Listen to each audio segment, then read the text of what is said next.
धनागमतृष्णां मूढजैः धनागमतृष्णां कुरु सद्बुद्धिं मनसि वितृष्णां कुरु सद्बुद्धिं मनसि वितृष्णां यल्लभसे निज कर्मोपातं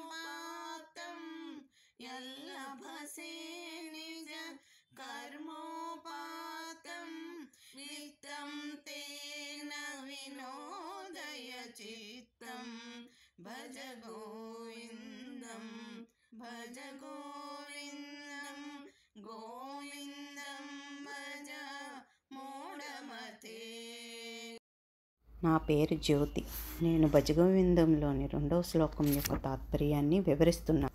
ఓ మూఢుడా, ధనమును సంపాదించాలనే ఆశను వదిలిపెట్టి ఉద్రేకములు లేకుండా చేసుకొని మనసును ఆశలు లేకుండా ఉంచుకొని సద్భావముల గురించి ఆలోచనలు మనసులో ఉండేలా చూసుకో.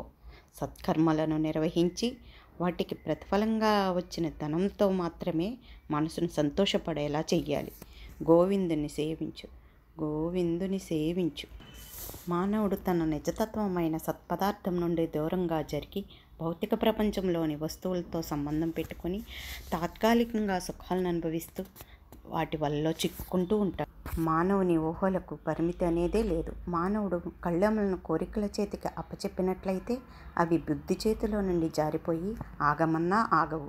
కోరికలు అంతకంతకు పెరిగిపోవడం వలన వాటిని తృప్తిపరిచే పనిలోనే ఉండిపోతాము. కోరికలు పెరిగే కొద్దీ అశాంతికి గురవుతూ ఉంటాము. నిజం చెప్పాలంటే మానవుడు పరిపూర్ణ శాంతి స్వరూపుడు. విషయ వస్తువులపై మోహబుద్ధి, ధనాన్ని సంపాదించాలనే ఆశ, ఇతర సంపదలపై కోరిక, ఇటువంటి భావాలన్నీ మనసులో లేకుండా శుద్ధి చేసుకొని మనసు అనంతము శాశ్వతము అయిన సత్పదార్థం గురించి ఆలోచించి ధ్యానం చేసుకోవాలి.